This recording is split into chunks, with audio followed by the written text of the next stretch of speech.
Jam to the master, Super Bowl bound Jay. What's up? Jimmy, what it do, baby? This year, I go to the Super Bowl as you went Yes, last you now year. sit in the seat of what it was like. Hopefully, you will take more time to enjoy this, to just soak it all in, appreciate it, with how difficult it is to get to a Super Bowl, and not be a nervous wreck like I was, knowing who was on the other side of the sidelines in Kansas City, which you will now know exactly what that's like. Yeah, I don't have any fear behind that. No fear. For a particular...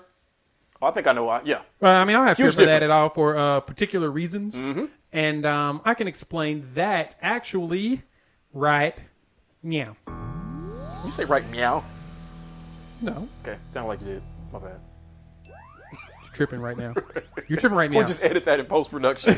All right, so... You said it. Right. My Buccaneers are headed to the Super Bowl to play against the Kansas City Chiefs, who are the defending champions. If I put out a Yesterday Sports News Today this morning, kind of talking about that, as Tom Brady has done three things that no one else has ever done. Not ever done. He's got two that not ever been done, and one that is a part of a group. First and foremost, he is going to his 10th Super Bowl appearance, which is the most in the NFL. And he is the only person in the NFL that's ever done this many. Whereas, in other sports, you've got two or three people that's gotten to this feat. He's the only one that's ever done it in the NFL, which is, of course, amazing. Mm-hmm. Next, he is leading a team to the Super Bowl that will be playing the Super Bowl at their own host city, which has never happened in the Super Bowl era. That's twofold that we got to give mad props to Tom Brady on. And lastly, he is trying to join only Peyton Manning, which is the only player in NFL history to do this, but win a Super Bowl as a quarterback of two different teams. Something I am amazed that we have the opportunity to do, because I didn't realize, I knew it, but I didn't realize it when I really thought about it, that Peyton Manning is the only person that's ever won a Super Bowl as starting quarterback. That's right. For two different teams. So overall, at the age of 43, of course, he's also 43 years old, and I think he's the oldest quarterback to start in the Super Bowl. So you add this list of accomplishments to a guy like Tom Brady, and the only thing you can do is just marvel in the greatness. You have to be impressed.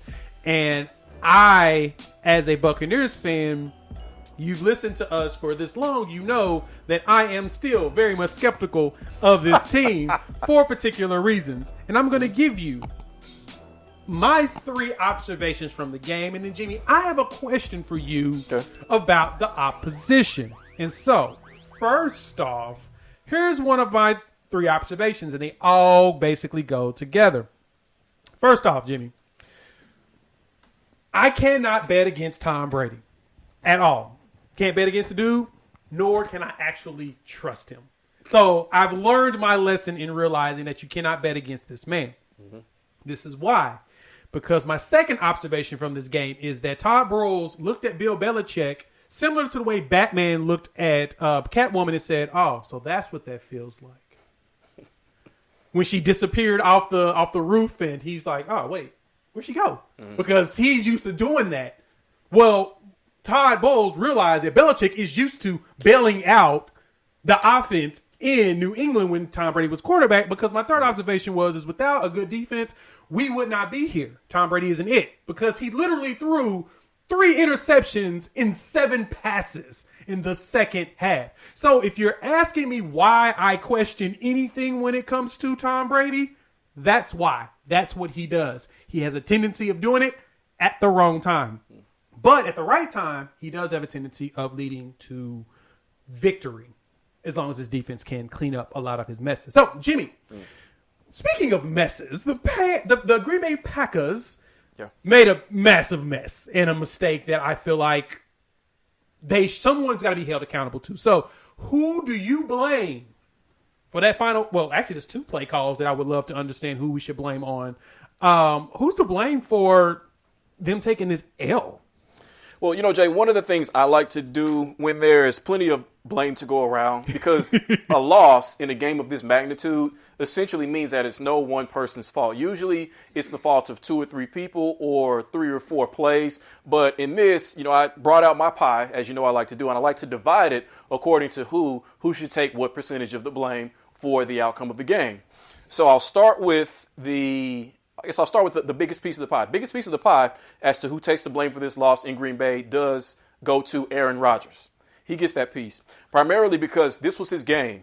This was his moment. This is what he needed more than anything to beat the quarterback that he was going to be able to beat, to go where he needed to go, where he had failed to go in 3 straight conference championships. He failed to do that because of a lack of all things, aggressiveness in the second half when Tom Brady was gifting him the game and gifting him a plane ticket to Tampa, and he could not cash in on it because he was not aggressive enough. Case in point, and this part isn't all his fault, that 4th and goal from the 8, where he had the opportunity, or the team had the opportunity to go for 7 instead of take 3.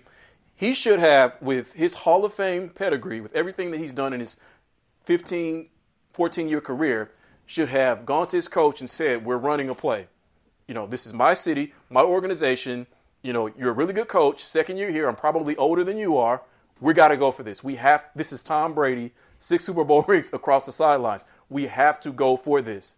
So I blame him in part for not asserting himself in the moment where he truly needed to and convincing his coach to let them go for that. So what you're saying is that he should have had a Julian Washington type situation where Willie Beeman is out there calling his own plays. He's changing the plays that you call that I love. He should have pissed off everybody and just changed it. Exactly. Okay. So that's why he gets 45%. He gets 95% of the credit when they usually win. So why can't he take 45% of the blame? Second is Kevin King, the defensive back. He gets 35% of the blame for this.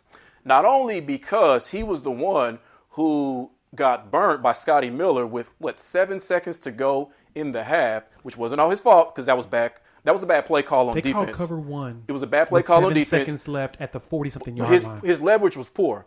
There was only a single high safety in the middle of the field. He should have been on the outside instead of the inside. And he was looking inside. He wasn't looking behind him. Scotty Miller just ran right past him. So he gave that up, and I believe he gave up another touchdown too, didn't he?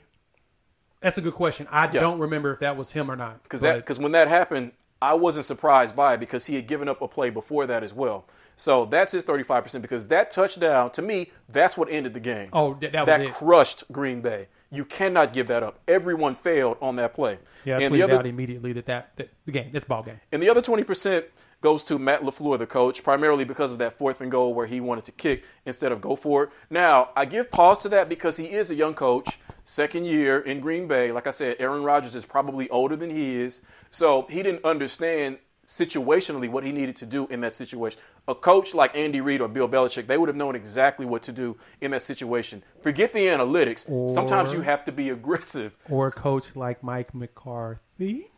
You think Mike McCarthy would have gone for that? Probably not. I'm not saying. I don't think he would have gone for it.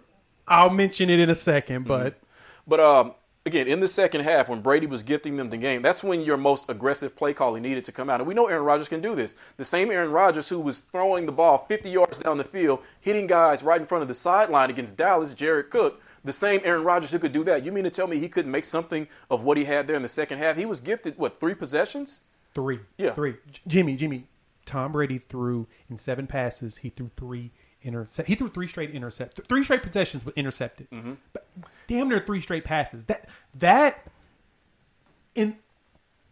right there, Jimmy, is why I always put pause on Tom. But a buddy of mine shot me a text and he was like, "This is on Aaron Rodgers for running out a coach like Mike McCarthy, who as a veteran coach would probably have said, you know what, we got Aaron Rodgers, make him go for it," instead of a young coach who thought, analytic-wise, that, okay, we kick this, we play good defense, we get the ball back, without realizing that technically they ain't been playing good defense. It's against an old 43-year-old quarterback. Mm-hmm. They haven't.